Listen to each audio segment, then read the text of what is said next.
4 jours se passèrent, et au 5e, le pseudo-roi des aveugles demeurait toujours dans le plus strict incognito, comme un étranger maladroit et inutile parmi ses sujets. Il était, s'aperçut-il, beaucoup plus difficile qu'il ne l'avait supposé de proclamer sa souveraineté.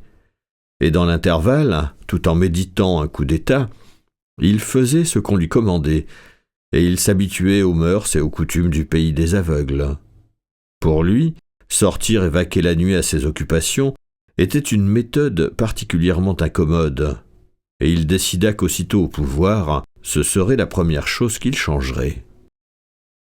Ces gens menaient une vie laborieuse et simple, avec tous les éléments de la vertu et du bonheur, tels que les hommes les comprennent.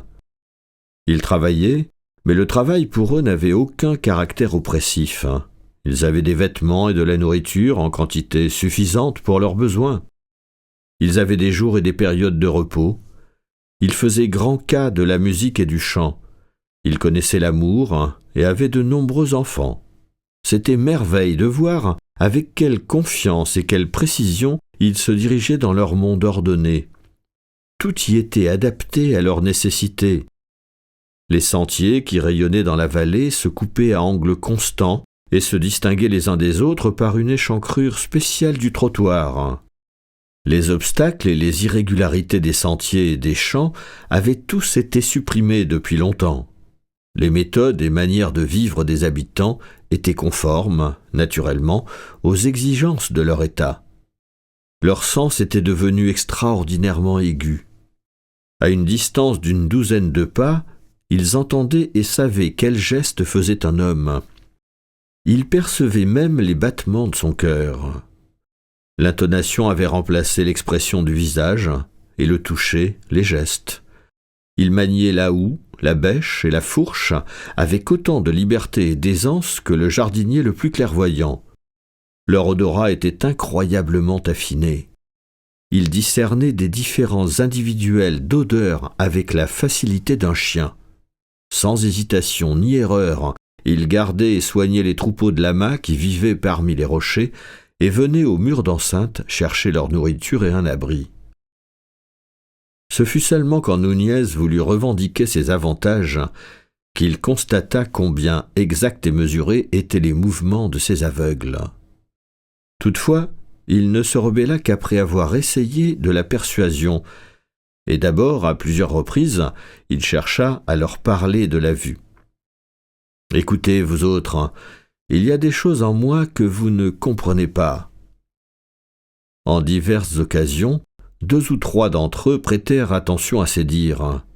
Assis, la tête penchée, il tournait intelligemment l'oreille vers lui, et il fit de son mieux pour leur démontrer ce que c'est que de voir.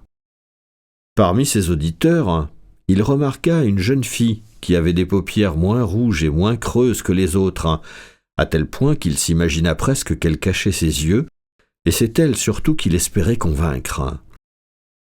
Il les entretint des beautés de la vue, du spectacle des montagnes, des splendeurs du ciel et du soleil levant, et ils l'écoutèrent avec une incrédulité amusée qui se transforma bientôt en désapprobation. Ils lui expliquèrent qu'en réalité, il n'existait aucune espèce de montagne, mais que l'extrémité des rochers où les lamas paissaient marquait exactement les limites du monde, que de là s'élevait le toit concave de l'univers, d'où tombaient la rosée et les avalanches.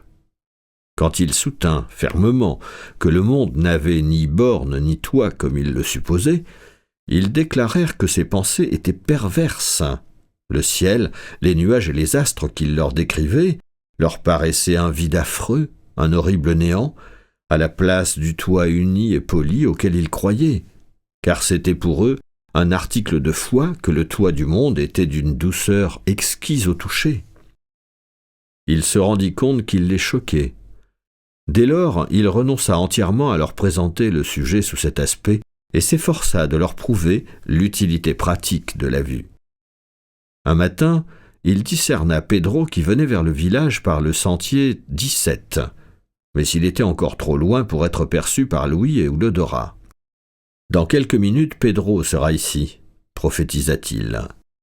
un vieillard affirma que Pedro n'avait rien à faire sur le sentier 17. Et en effet, comme pour confirmer ses paroles, Pedro tourna à gauche, gagna obliquement le sentier 10 et se dirigea prestement vers le mur de clôture. Bientôt, las d'attendre sans que personne arrivât, ils raillèrent Nunez, qui, un peu plus tard, interrogea publiquement Pedro pour se justifier. Mais celui-ci le démentit et se rebiffa, et à partir de ce moment, lui fut hostile.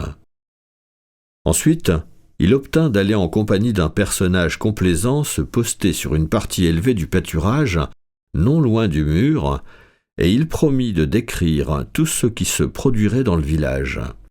Il nota certaines allées et venues, mais tout ce qui, pour ces gens, avait une importance réelle, se passait à l'intérieur des maisons, sans fenêtres, et ils s'obstinèrent à le mettre à l'épreuve par ses faits et gestes qu'ils ne pouvaient pas voir.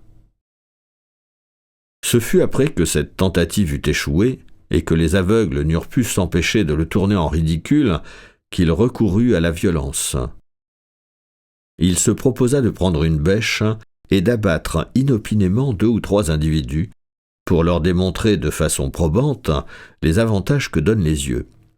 Il alla jusqu'à saisir l'outil, mais il découvrit en lui un sentiment nouveau. Il lui était impossible de frapper de sang-froid un aveugle. Il hésita et remarqua soudain que tous étaient avertis de son geste. En alerte, la tête penchée, il tendait de son côté l'oreille pour surprendre son prochain mouvement. « Posez cette bêche !» ordonna un ancien. Et Nunez, ressentant une sorte d'indicible horreur, fut bien près d'obéir. Mais repoussant violemment un des aveugles contre le mur d'une maison, il s'enfuit hors du village. Il s'élança à travers champs, laissant derrière lui un double sillon de gazon foulé. Mais bientôt il s'arrêta et s'assit sur le rebord d'un sentier. Il éprouvait cette surexcitation qui s'empare de tous les hommes au début d'un combat, mais avec une perplexité plus grande. Et il se rendit compte qu'on ne peut même pas se battre sans scrupule avec des créatures qui ont une autre base mentale que la vôtre.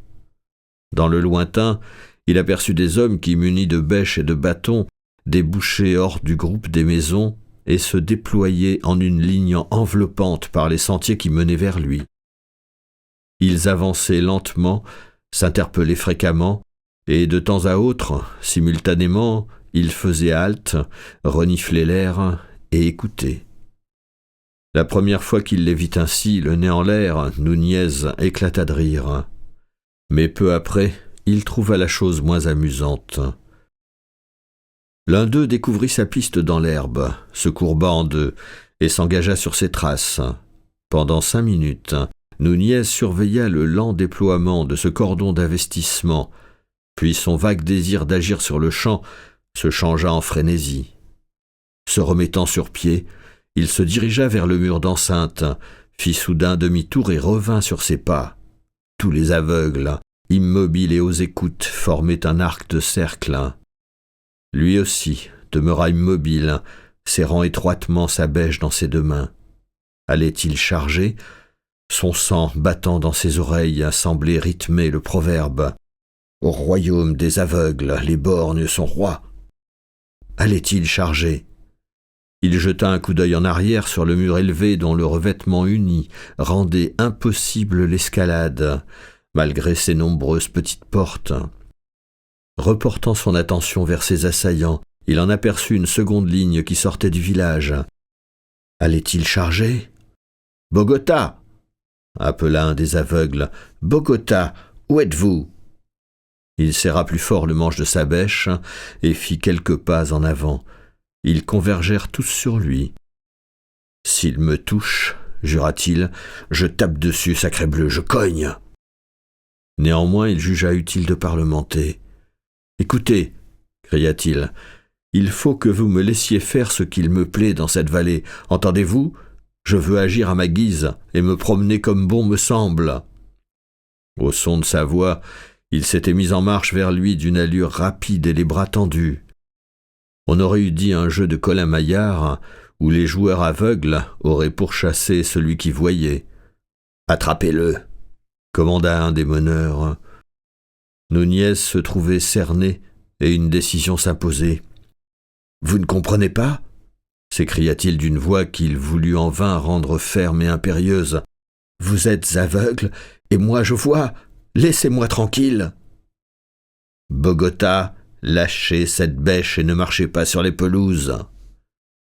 Ce dernier ordre, burlesque dans ce qu'il avait de familier, provoqua chez Nunez un accès de colère. « Je vais cogner !» fit-il, sanglotant d'émotion. « Laissez-moi tranquille, sacrebleu, ou je cogne !» Ne sachant guère dans quel sens s'échapper, il se mit à courir, et incapable de surmonter sa répugnance et de frapper des ennemis qui ne le voyaient pas, il tourna le dos à l'aveugle le plus proche. Toutefois, décidé à passer coûte que coûte à travers leurs rangs qui se resserraient, il se lança tête baissée vers une trouée assez large. Mais les aveugles, percevant aussitôt son mouvement, se rapprochèrent en hâte pour lui fermer l'issue. Il vit qu'il allait être pris, et au même moment, sa bêche retombait sur le plus proche des aveugles, qui atteint au bras culbuta en avant la tête la première. Il avait passé. Mais il était maintenant à 2 pas des maisons. D'autres aveugles, brandissant des bâtons et des outils, se précipitèrent au-devant de lui et se déployèrent avec une rapidité méthodique pour lui couper la retraite. Juste à temps, il entendit des pas derrière lui. Un grand diable le tenait presque. Il perdit toute patience, fit tournoyer sa bêche et l'abattit sur ce nouvel antagoniste. Puis il se remit à fuir, évitant d'autres ennemis et poussant des hurlements furieux. Il s'affola, galopa en tous sens, faisant inutilement de brusques détours. Cherchant à voir de tous les côtés à la fois, il trébucha et s'affala dans l'herbe. Ils entendirent sa chute,